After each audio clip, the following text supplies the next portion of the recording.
घने जंगलों से घिरे एक छोटे से गांव में एक प्राचीन वृक्ष था जिसे चुड़ैल वृक्ष के नाम से जाना जाता था। ग्रामीणों का मानना था कि ये शापित था और इसके अंदर एक दुष्ट चुड़ैल रहती थी। हर पूर्णिमा पर चुड़ैल अपने खून की प्यास बुझाने के लिए मानव शिकार की तलाश में निकलती थी। एक ऐसी ही पूर्णिमा की रात चुड़ैल पेड़ से रेंगती हुई बाहर निकली।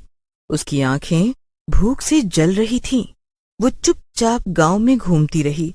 उसकी उपस्थिति उन लोगों को महसूस हुई जिनकी किस्मत तय थी। उस रात उसने 3 ग्रामीणों की जान ले ली, जिससे समुदाय आतंक और शोक में डूब गया। 12 साल का एक छोटा लड़का रवि अपनी दादी के साथ गांव के बाहरी इलाके में रहता था।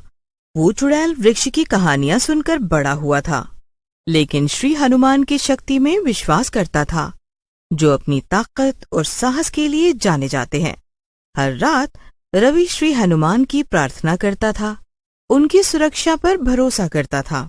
अगली पूर्णिमा को रवि की दादी बीमार पड़ गईं और उसे जंगल से जड़ी बूटियां लानी पड़ी। जैसे ही वो पौधे इकट्ठा कर रहा था, उसे सरसराहट की आवाज सुनाई दी। मुड़ते ही उसने देखा कि चुड़ैल छाया से निकल रही है और उसका मुड़ा हुआ रूप चांदनी से रोशन है।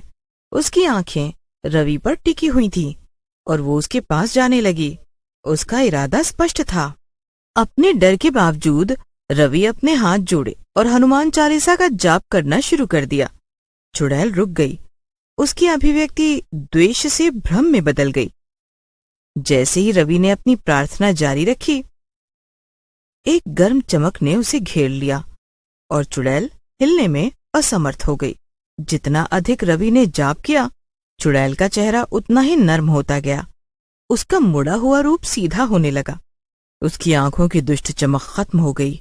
वो एक अदृश्य शक्ति के खिलाफ संघर्ष करती हुई प्रतीत हुई, लेकिन अंततः वो अपने घुटनों पर गिर गई। उसके चेहरे पर आंसू बह रहे थे। क्यों? मैं तुम्हें नुकसान क्यों नहीं पहुंचा सकती? उसने फुसफुसाते हुए कहा। उसकी आवाज कांप रही थी। क्यों? मैं तुम्हें नुकसान क्यों नहीं पहुंचा सकती? रवि अभी भी जाप कर रहा था। उसने अपनी आंखें खोली। क्योंकि श्री हनुमान मेरी रक्षा करते हैं। वे तुम्हारी भी रक्षा कर सकते हैं अगर तुम क्षमा मांग लो।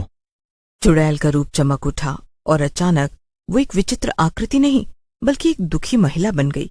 वो खुलकर रोई और बताया कि कैसे उसे पेड़ पर रहने का श्राप दिया गया था, जो उसकी अपनी भूख से प्रेरित था।